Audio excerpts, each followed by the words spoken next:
For the first few minutes, Honorio thought nothing. He walked on and on until the Largo da Carioca. At the Largo, he stopped for a few moments.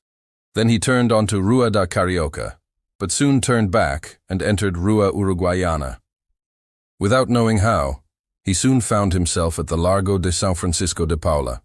And again, without knowing how, he entered a café. He ordered something and leaned against the wall, looking outside. He was afraid to open the wallet. He might find nothing, just papers and things worthless to him. At the same time, and this was the main cause of his reflections, his conscience asked him if he could make use of the money he might find. It did not ask with the air of one who doesn't know, but rather with an ironic and reproachful expression. Could he lay hands on the money and go pay the debt with it? That was the point. His conscience ended up telling him he could not, that he should take the wallet to the police or advertise it. But as soon as it finished telling him this, the pressures of the moment came and pulled at him and invited him to go pay the livery stable. They even went so far as to tell him that if it were he who had lost it, no one would return it to him. An insinuation which gave him courage. All this before opening the wallet. He finally took it from his pocket, but fearfully, almost furtively. He opened it and trembled. There was money, a lot of money. He didn't count it, but he saw two 200 milreis notes, some 50s and 20s.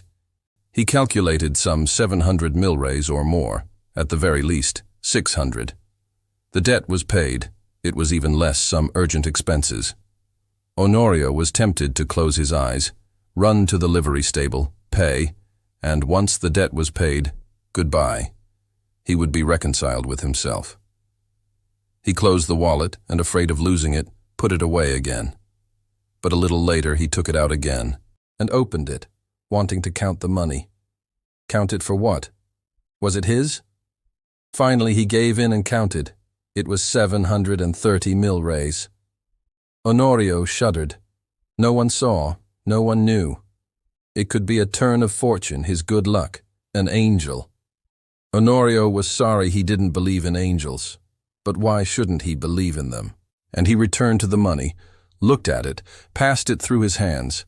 Then he resolved the opposite, not to use the found money, to return it. Return it to whom? He tried to see if there was any identifying mark in the wallet. If there's a name, some indication, I cannot use the money, he thought.